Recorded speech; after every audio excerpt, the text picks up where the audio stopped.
Hi, everybody. Dana Litwin here again, and welcome back to Priceless Advice. Today, I am genuinely so excited and delighted to feature my friend I haven't seen since January of 2020, but Heather Hiscox is here, and she's been doing a lot of fantastic work despite the challenges of the last few years, and has a book out. And you're still kind of jet setting and traveling around, so welcome, Heather, to the show. So glad to have you on finally. Thank you so much. It's so good to see you and to be together again. Yay! Yep. Yes. So we met at SAVMA, Southern Arizona Volunteer Managers Association conference, and I looked up the dates just to be sure because I knew it was January 2020, but it was like, the right smack dab in the middle of January, January 16th, and I looked at that month and I had traveled to Colorado in early January, Arizona, met you at this conference. We sat at the same table. I did the keynote. We sat at the table. I did a workshop. We talked throughout the couple days I was there. And then I jetted off to London and Portugal at the end of January in 2020. And little did we know, Yes. 4 years later, how, or even a few months after that, even 2 months after that, in March 2020, we didn't know how life was going to drastically change. And you and I being, consultants and speakers and used to a lot of travel and, I'll call myself an extrovert. I don't know if you identify extrovert, introvert, ambivert anywhere in the scale, but like we like people, we like live audiences, we thrive on human connection, and then it all just went oof. So, so where are you today? And let's get caught up and start to talk about the fantastic work you've been doing with No More Status Quo book and everything else that you've got going on. Yeah, oh my gosh, what a wild time. But you know what was interesting is so the last thing I did in 2020 was January, like the end of January, I was at the World Changing Women's Summit That's in right. California. And it was so great. And it is funny when you think about the last time you were out at a big event, little did you know, right? Right. You're just like, oh, of course, I'm just going to keep doing this. Life's going to keep That's going. And then, fine. Yeah. yeah, and luckily at the end of 2019, I had gone on a big trip with my sister and my mom to New Zealand, and we were already planning like our next big trip. It's funny the audacity that we have as How humans. dare we think life Yeah, it's like, could go on? well, How plan. dare the Let's audacity, the chutzpah. exactly. Just a plan. But it taught us all, I think, many lessons, right? And I think, it's gosh, what a wacky time. But I had kind of a different reaction than many people during COVID. Of course, it was devastating, frightening, all those things, heartbreaking. And I saw new conversations Mhm. emerging and challenges to the status quo and new leadership stepping up. And just we were, shifting everything we were thinking about how the world worked and how we treat each other and all those things. And so I had this real surge of creativity of like, wait, anything's possible now. We could Mhm. really reimagine and rewrite what's possible. And so not only did my family, I calculated that I think the first 6 months of 2020, we took 15 camping trips. Yeah. So Lots of not outdoors, only like, lots of good air yeah, ventilation. Yeah. like we ran to the forest like never before. And I really, that's when Possibility Project started, the online talk show started, was the first episode was May of 2020. We started talking about it in March of 2020. That's when I really started to solidify the ways that I wanted to upgrade and change up my framework and really challenge my own thinking and learn about all these different ways of reimagination, of co-design. So while it's been a really challenging past couple of years, it's also been one of tremendous personal and professional growth.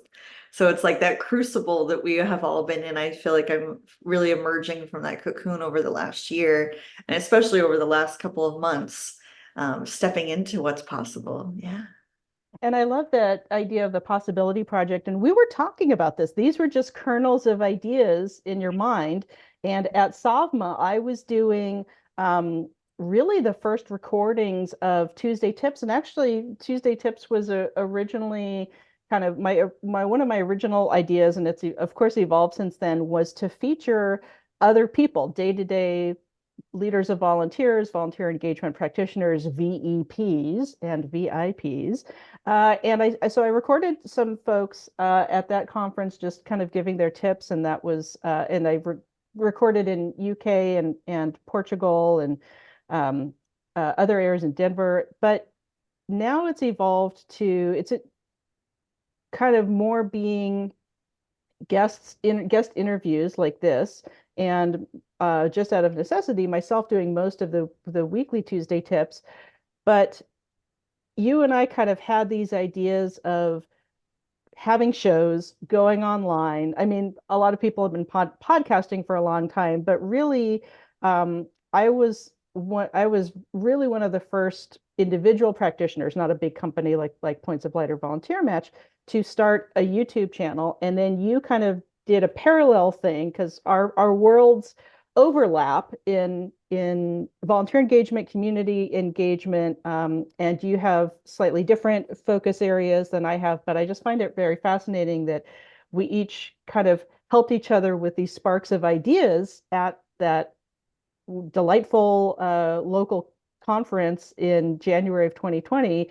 And it blossomed into, I'll also agree, some of the busiest work I had was 2021, 2022 in people trying to solve for how do we do things remotely? How do we engage and train volunteers over Zoom or WebEx or whatever? How does it change how we're interacting with each other with new technologies? And again, like you and I, we already did some stuff remotely and kind of understood Zoom such as it became. Um, but I think having that kind of innovative timing is so interesting and so important to what came a few years in the last few years after. And also acknowledging that, the virus hasn't gone away.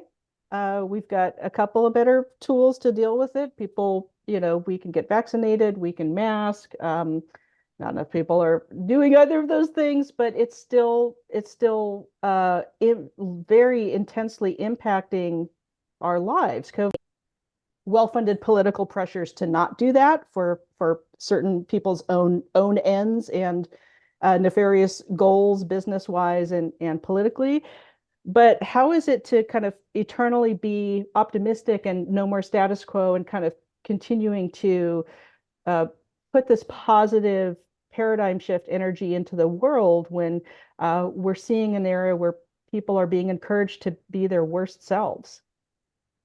Yeah, great question. And thank you for honoring that it's still happening. I mean, there are people just emailed me yesterday that had to cancel meetings because they currently have COVID. Yep.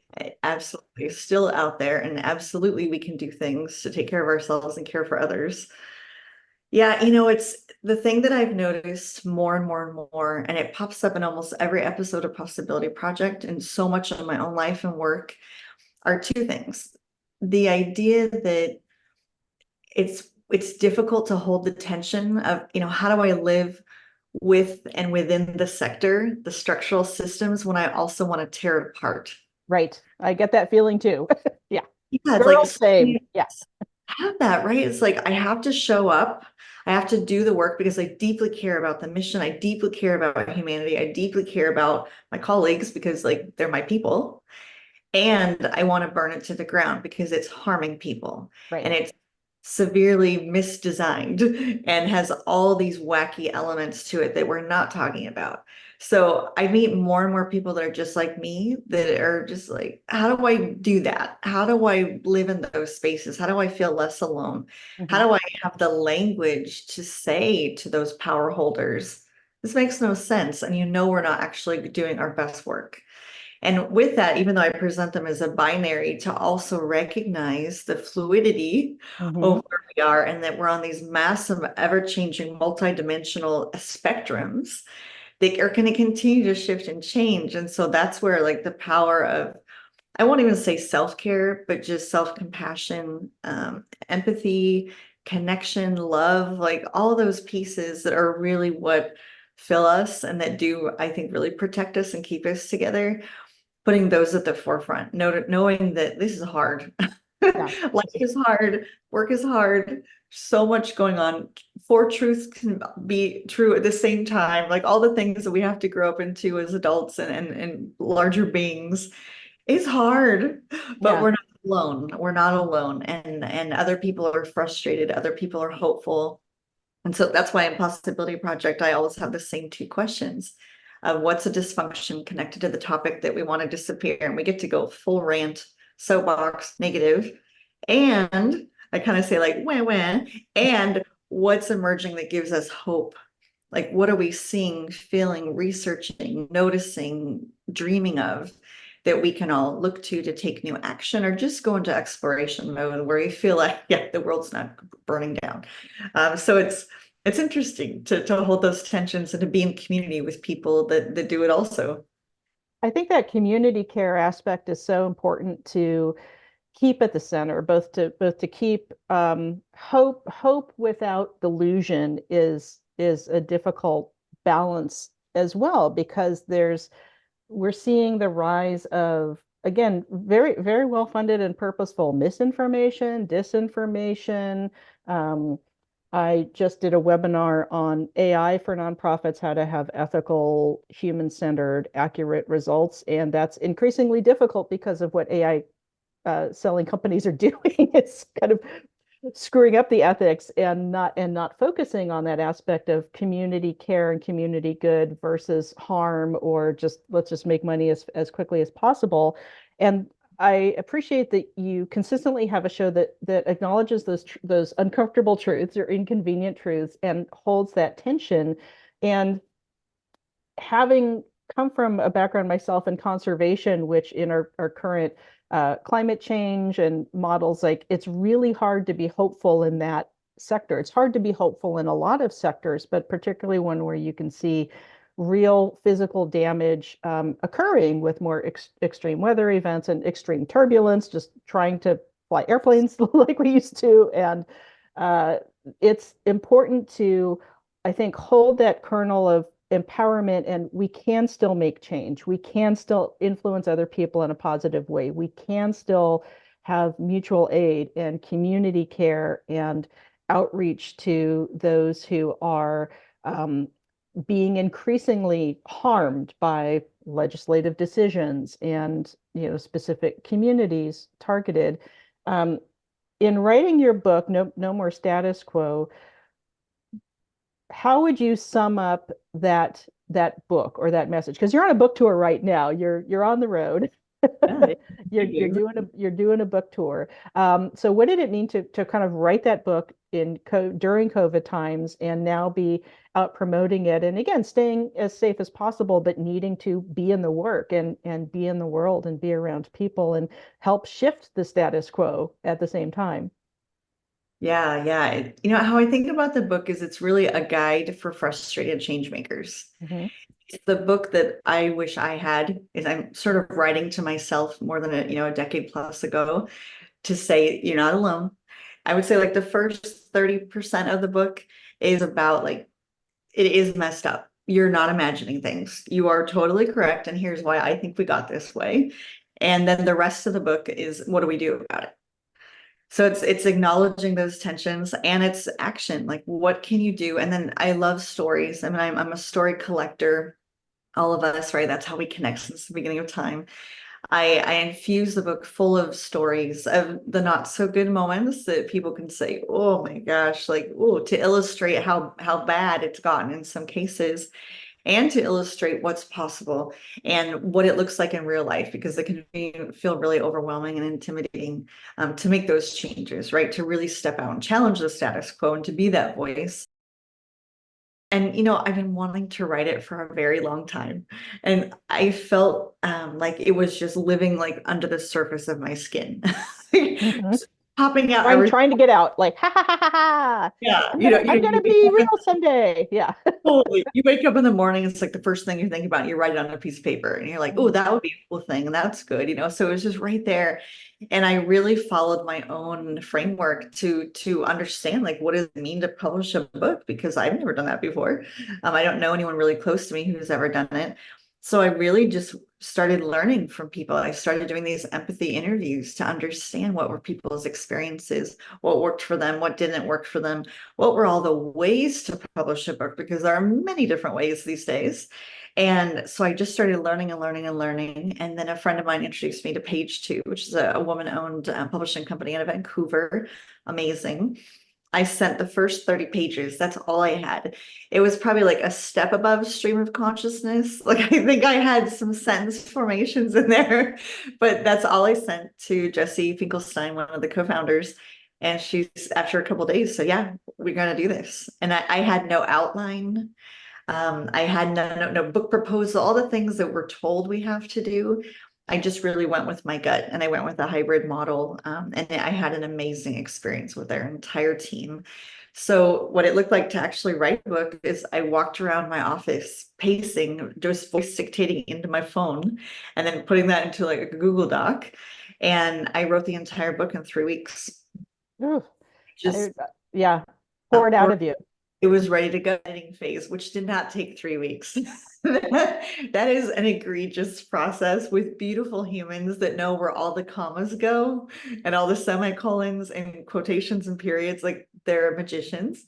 And then the fun stuff like the cover design and the fonts and all the things, like it's fun. It was hard, but it was also nice to now be able to celebrate all that work and all the deferred delight that I had last year, because the day before my book pre-order launch, my partner was diagnosed with bone cancer. And so we spent the last year and a half now helping him recover. So it's even more amazing that he's cancer-free, doing much better with his mobility and recovery. And now he can travel with me. I can travel. I can get this caregiver respite time, but also the celebration of the book. So it's even more magical now. And I've been through a similar circumstance, but and congratulations on your husband being cancer free. That's super important. I am currently cancer free and in remission because I also had about a year, most of 2023 with breast cancer, which is rampant through my family, and none of us have the genes for. So that's always fun to get that.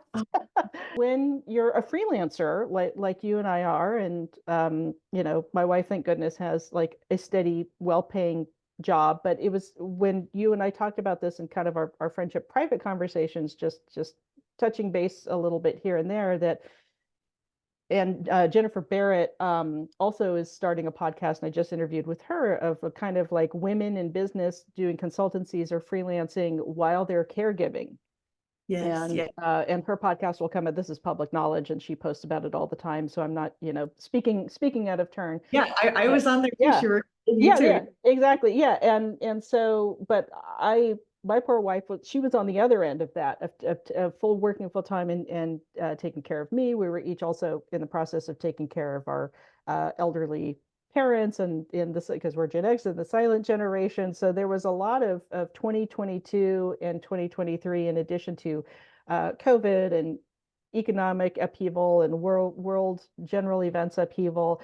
There is that personal moment where you have to take time for yourself. You have to recharge as a caregiver, as someone who works for yourself. And I don't know if you've ever heard the adage, or if we talked about it in 2020 as freelancers, but when you work for yourself, your boss is either an idiot or a jerk all the time, because they're an idiot.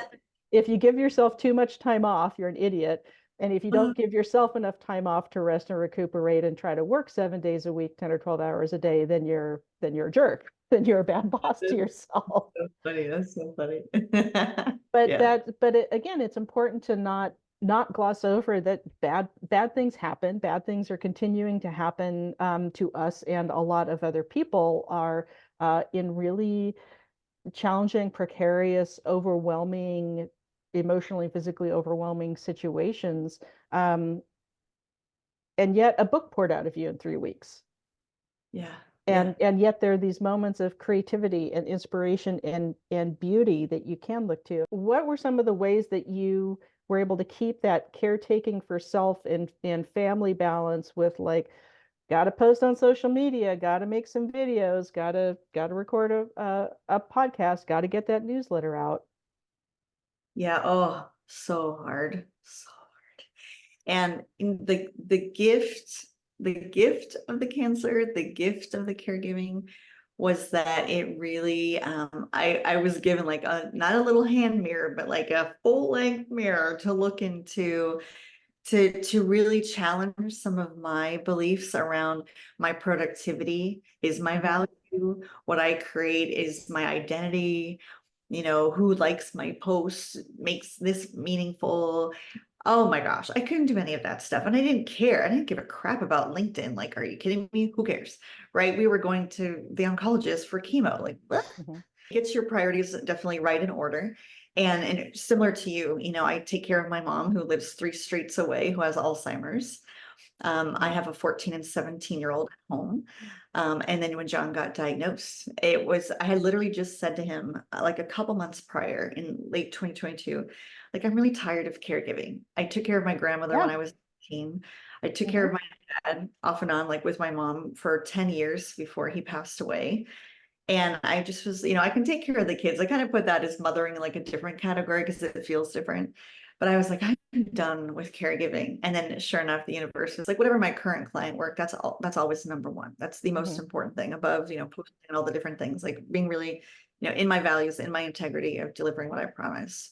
And then it's always like, okay, being open to prospects and what are new ideas and opportunities and things. And then like creativity and passion projects kind of fall into there. Again, you're interweaving, all those responsibilities. So you might not be able to get to post, or you might have to reschedule a meeting because I have to take my mom to a doctor's appointment, or I had to take John to an appointment, or one of the kids had an event. And so that's also why I love being a freelancer. I love being a consultant because I do have that flexibility. I mean, I would have had to take a leave of absence if I had like a normal job. And then, my partner, he owned his own business as well.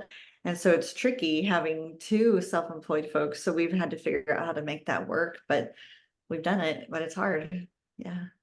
I think being an independent freelance contract working for yourself person, going remote and working from home in 2019, that definitely set me up for success in 2020 and the years we've had since, where things went completely virtual, and then they're coming back to hybrid and some in-person events.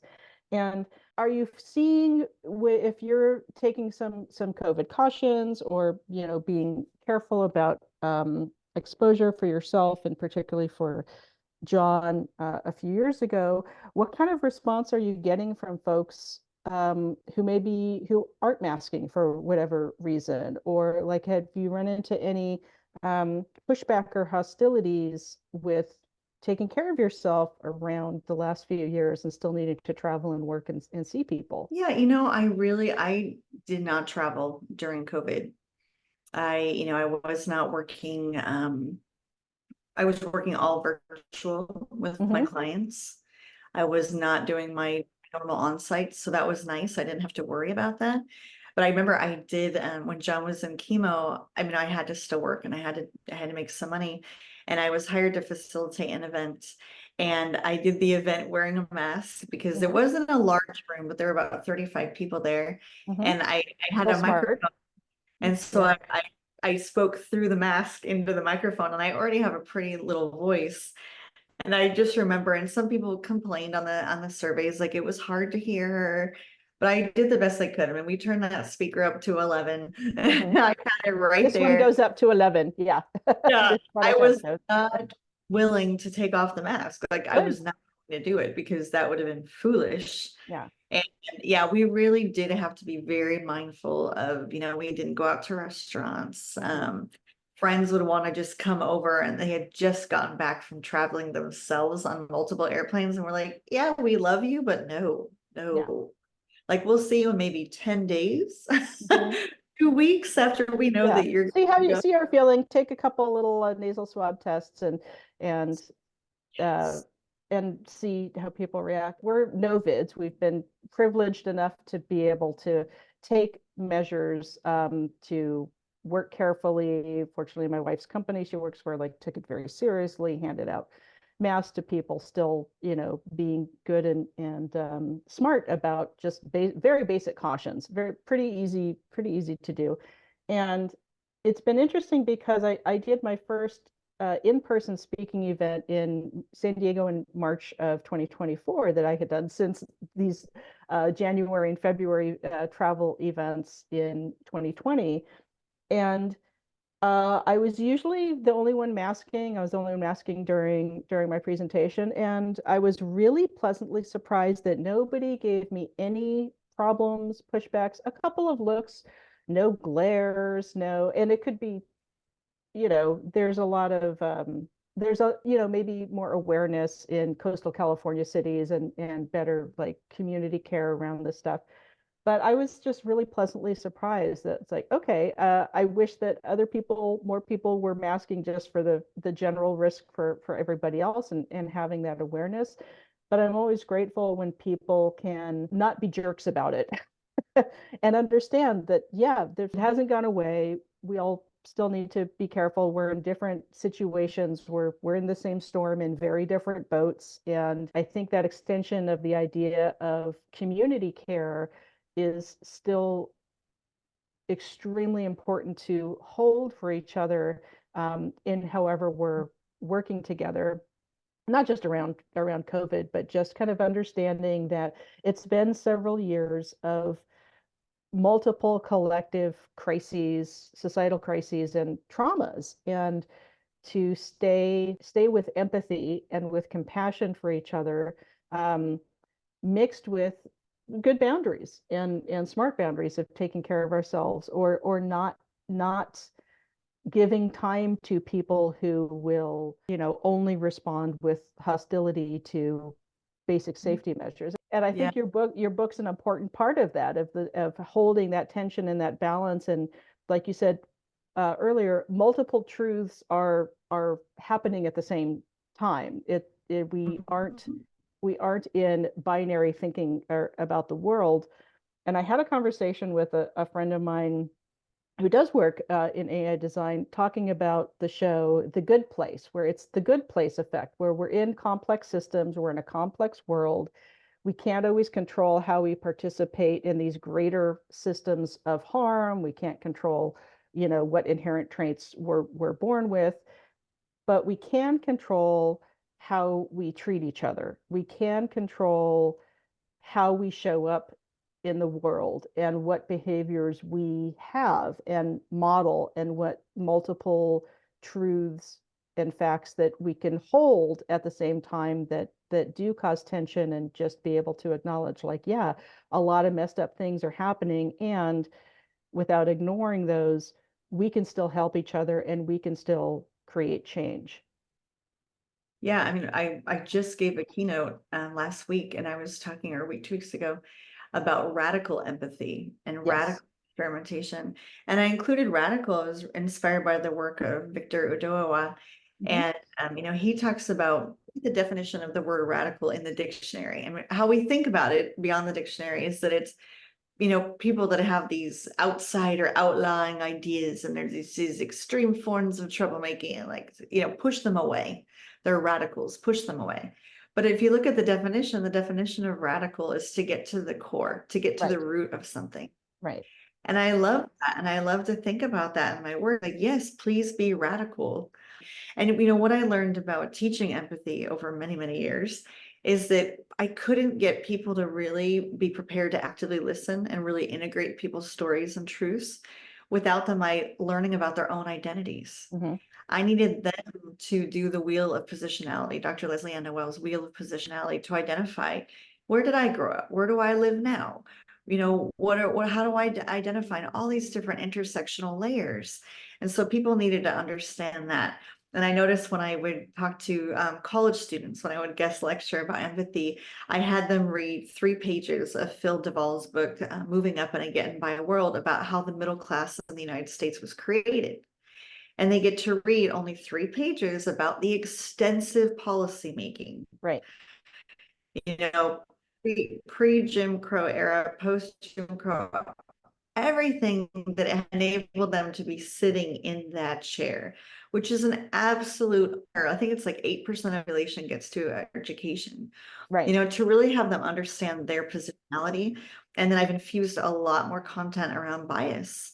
And I talk about the bias codex and the 180 plus confirmed forms of bias to tell people like, you are biased. Don't you dare say you're not, because I'm biased. You're biased, he's biased, she's biased, they're biased, like everybody's biased. And talking about how our brain works, what the ladder of inference, and some of the ways that we look for data that confirms our beliefs, which then keeps recreating our same actions.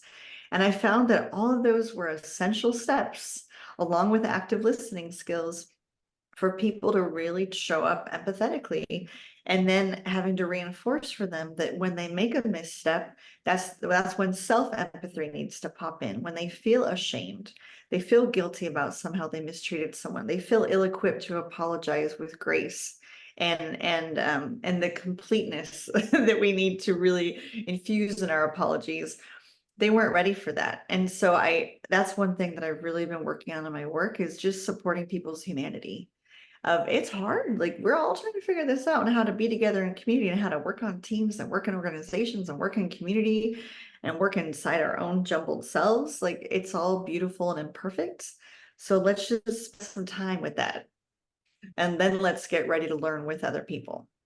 Building empathy is its own art and science. And, we're in an economy right now that it's a data mining economy, it's a rage engagement economy of more clicks. It doesn't matter what kind of strong emotion we're getting paid for eyeballs and clicks on this thread. But it takes human connection and intent and these real techniques to build empathy with each other. It's not just that meme of, I don't know how to tell you how to care about other people. We actually have to practice that more with each other, because it's a skill that is being uh, purposefully pushed down, again, by advertisers who want you to be angry at each other and want you to hate each other and want to and make a lot of money on rage engagement. And I think it's particularly important for white people to have these conversations and recognize our place in deeply, deeply flawed, very bigoted, very biased systems of power. And in your book, No More Status Quo, do you want to talk about where people can get the book, how they can get in touch with you? And I'll put all of these links in the video description. And as we repost these Tuesday tips and priceless advice all over social media, and do all the posts that and promotion that we'll do around that. Yeah. So to learn about my work overall, is the website is pauseforchange.com. So that's my consulting practice. And then the book, and you can find out more at nomorestatusquobook.com, but it's available anywhere you buy books online. It's available now in the audiobook, which just came out about a week and a half ago, and it's available ebook and paperback as well. On, again, any of those online retailers. And then for Possibility Project, to watch any of those 50 episodes and see more than 120 guests and do all that learning, it's possibilityproject.org. Fantastic. And thank you so much, Heather, for being on Priceless Advice, offering your advice and your Tuesday tips. And I hope folks do check out your book, check out your work. It's so important to center this community care, this curiosity, this compassion for each other, and hold true that we can pause for change and we can stop participating in systems of harm. And one of the first steps to that is recognizing how systems of harm exist and how we participate in them, so that we can make that conscious choice, that integrity and values informed choice of, I'm not going to participate in harm, including over researching people. And I'll put a great link to a new article that's literally called "Why Do I Keep Being Researched?" about different communities that are we're constantly, like you said, trying to extract information. And can we shift? Let's all make a commitment to shift from extraction and transactional relationships or interactions to transformative and exponentially beneficial Mhm. relationships with each other. all of this really comes down to people power and that sense of community and that sense of connection. And Heather, I'm so happy and proud and excited about the work that you're doing and will continue to do. And thank you so much for being on the show. Check it out, everyone. Thank you so much. Thank you.